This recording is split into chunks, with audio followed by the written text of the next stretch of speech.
Hi, everyone. Welcome to this edition of TADA Talks. I'm Todd Burgon, the Executive Director of the TADA, and today's podcast is sponsored by CADA Benefits 360 program. Today, I am joined by CADA's President and CEO, Tim Royce. Welcome, Tim. Hi, Todd. Thanks for having me this afternoon. Tim, I appreciate you giving us your time, and I've been looking forward to this conversation. So in the essence of time, let's get right at it. Sure. Why don't you tell us a little bit about how the CADA is related to the provincial associations and how the association at the national level is governed? Very fitting, as you see in the virtual background here. CADA is composed of all the provincial associations across Canada, and I think maybe this is could be interesting for your members to remind themselves of. When a dealer becomes a member of the provincial association, that automatically makes them a member of CADA. So CADA is nothing but the federation of all our provincial dealer associations across the country, like TADA in Ontario, CCAQ in Quebec, and so on and so forth. Each individual member's dealership flows up into CADA. And CADA, if you will, is the arm that does the work with the federal government and with the OEMs when it comes to the advocacy side. So basically, for a dealer member, what TADA does for them on province-wide, CADA does for them on a federal and national level. So I think that's the sort of easiest way to look at it. And as a mandate, as CADA, again, we have three things that we try to do, or three pillars that we like to cover in what we do. The first one is advocacy, second one is member services, and the third one is knowledge. And under advocacy, we understand advocacy not only with the federal government, but also, and this is becoming increasingly important, advocacy with the different OEMs. So we are also the association when it comes to if dealers are having, as an aggregate, not as an individual dealer, an issue with a certain brand, CADA is the one that would take up those issues from the advocacy side. Member services is trying to provide all of our dealer members and all of the provincial dealer members with added services that they can use for their benefit. The probably best known and most important one is the employee benefits program that CADA runs together with Canada Life, where 54% of rooftops across Canada are part of the CADA 360 employee benefits program, so health, dental, retirement benefits, and things of that nature.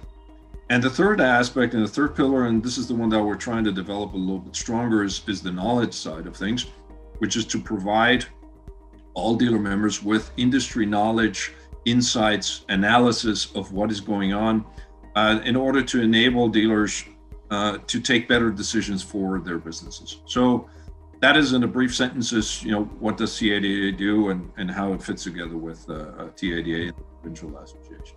Yeah, and I appreciate you explaining that. I think that sometimes I wouldn't use the word confusion, but sometimes there's the assumption when people come into our industry that you have to have a membership with the CADA and the provincial associations. And so it's good that you explain that it kind of just steps itself up, so to speak, and hence the importance of that relationship provincially to the national. So thanks for that. The other piece that I would like to add there is then, the things that we do as CADA, we're also then governed, if you will, or we do most of our work through different committees. And those committees are made up of dealers. So we have an employee benefit committee. We have an industry relations committee. We have a legal affairs committee. And all of those committees, it's actually dealers who serve on the committee who are volunteering their time to help us march the issues that we have as an industry and as an association forward, be it in the discussion with manufacturers, or be it in the discussions with the federal government, or be it in the administration of the member services, like the employee benefits program that I mentioned. So that is why what we do is by dealers and for dealers. When we talk about that, it really is that, because a lot of the work is actually performed by dealers in these various committees that we have, including, for example, dealer councils.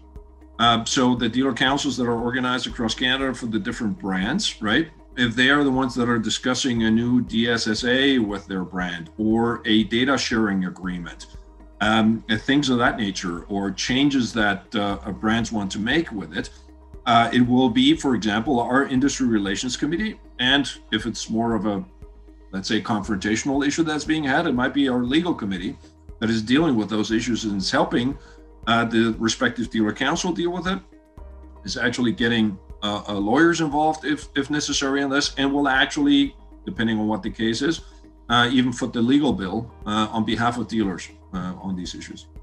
Yeah, and I think you make a great point about dealer participation on not just your board, but your committees, because I know for a fact that all the provincial associations are built and governed that way, and ours is no different. Everyone that is underneath our governance structure are all dealers, and so and they're all volunteers. So great point. I know that I think people are COVIDed out to death, so to speak, but I wanted just to, I think it's important, I think it's interesting.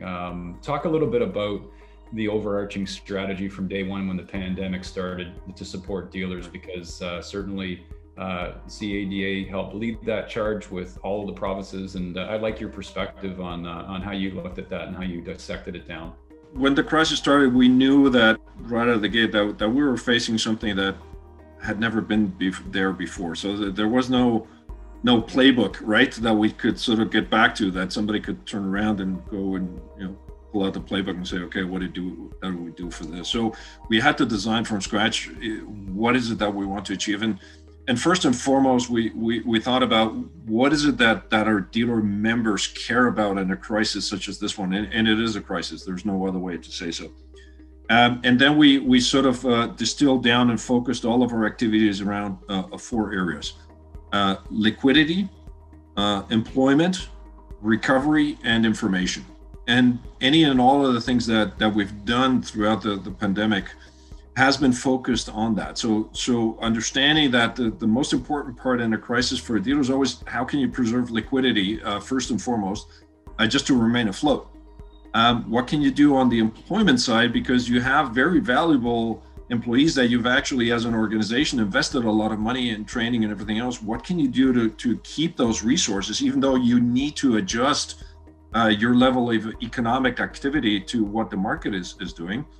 The third one is then a little bit further along, is saying, okay, once we sort of ensure survival, how we then pick ourselves back up out of this, which is the recovery piece.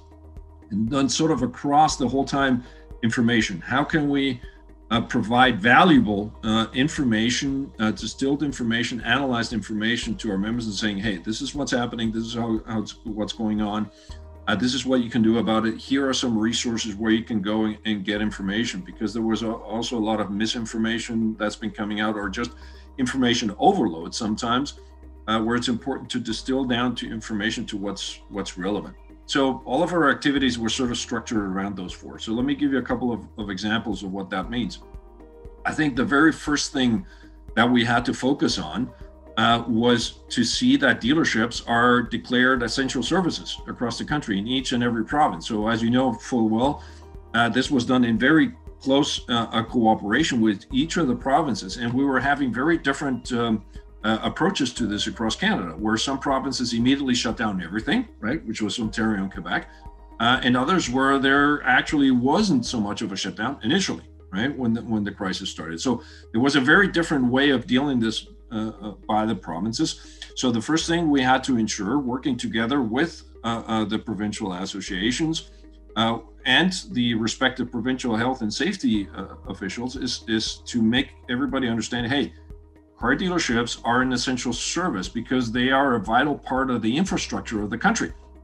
To keep that infrastructure running, you need places where the vehicles are serviced, be it first responders, police vehicles, firemen's vehicles, or just the vehicles for the frontline personnel to actually be able to get to the hospital and where they're performing their work.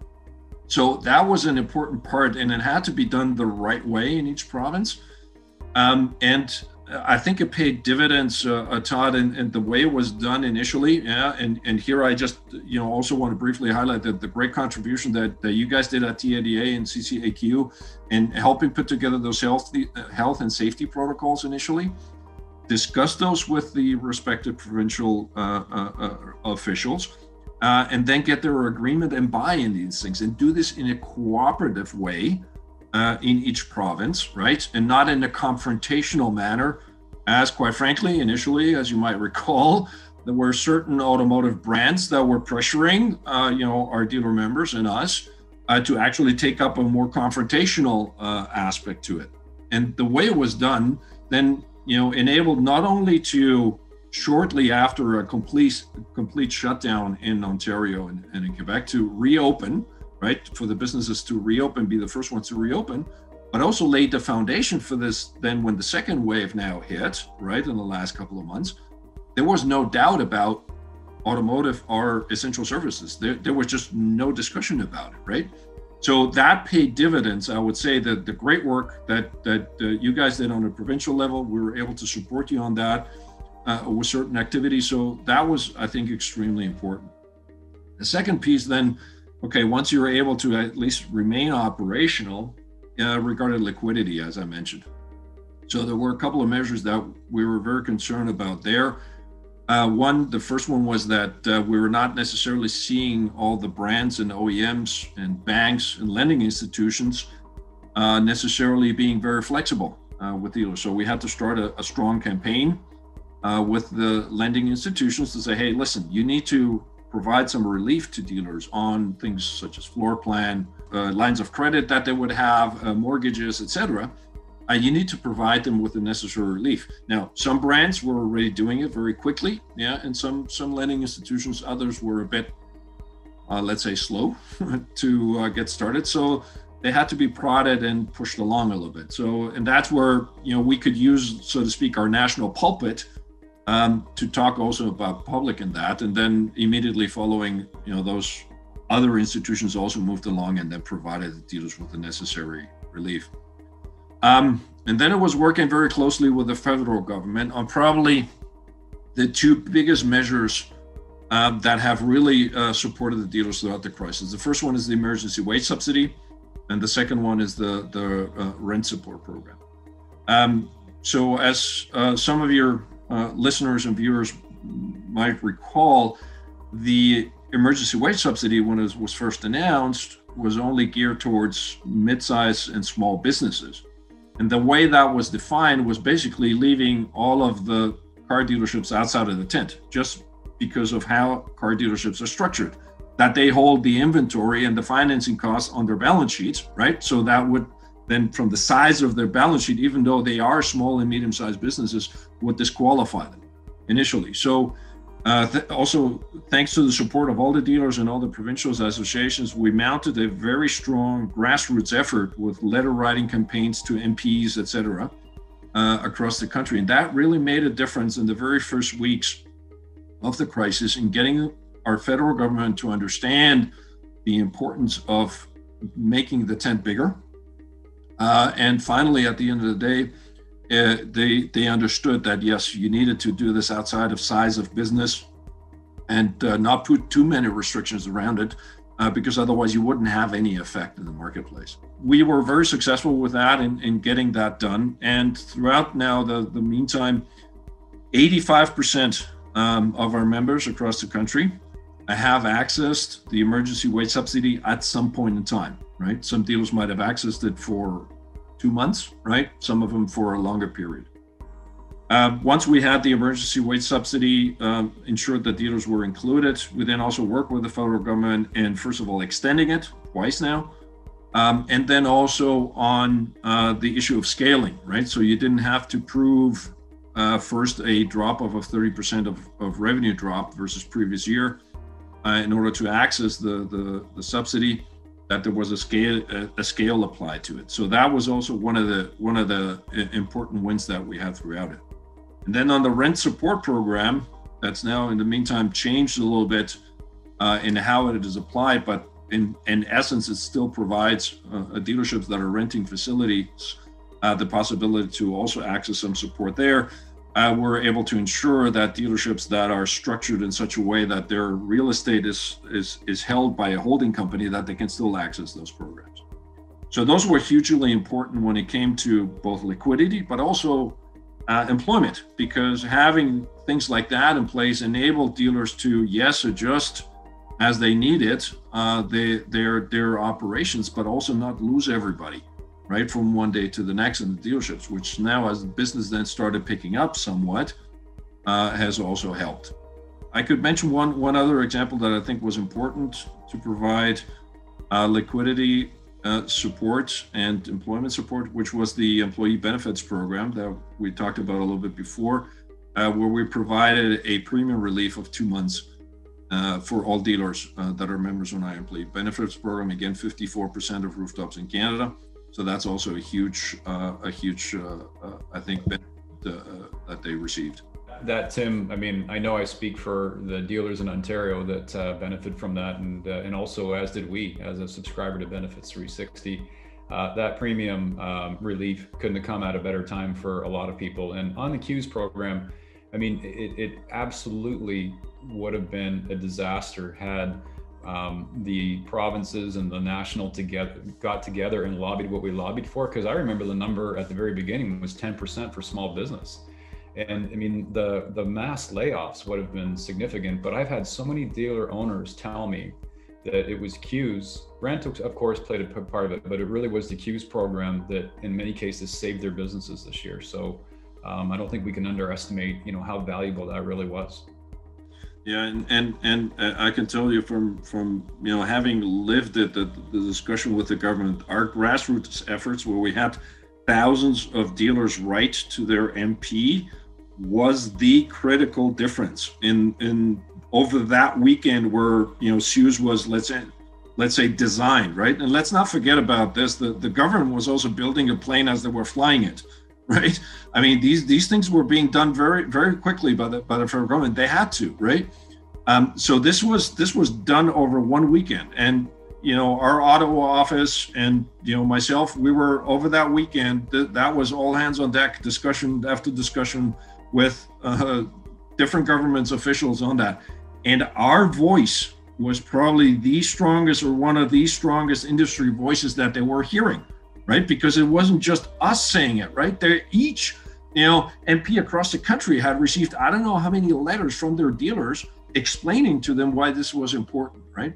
So that was a key aspect. So this wasn't a large, multinational corporation, lobbying them for a bailout type of a thing, right? They understood that this is going to affect Jane or Joe Doe dealership and my city XYZ, in my riding XYZ. I agree, and I think that we can't overemphasize.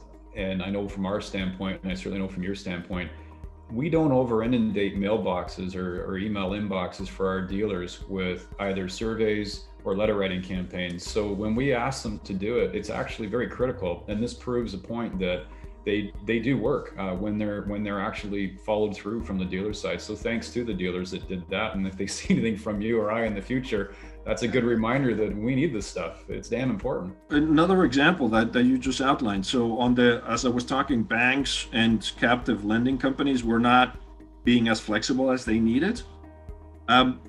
We put out 2 surveys during the pandemic, right? Asking dealers, hey, are you receiving this? Are you getting this? Are you seeing flexibility from your brand, from your bank, from this and this and this? With those results, we were able to put out a press release, within 24 hours of getting the results, that was basically saying, hey, most of our dealers are receiving support and relief from banks and lending institutions. However, not all brands and not all lending institutions are reacting in the same way. That is important because the banking and lending institutions were getting relief from the federal government.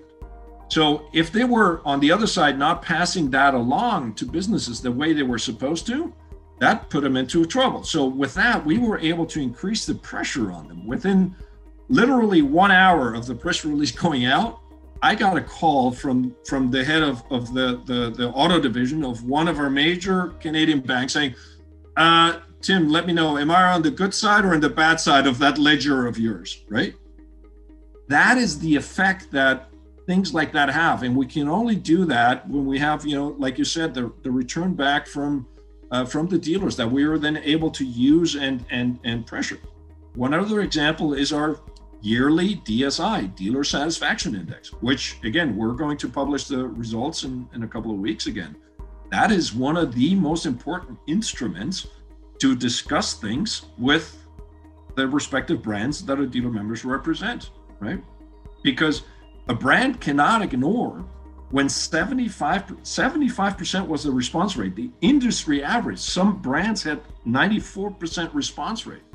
So if 75%, let's take the industry average here, 75% of your dealers are telling you something, you can't ignore it. Having sat in that chair at an OEM brand, I can tell you cannot ignore that information, right?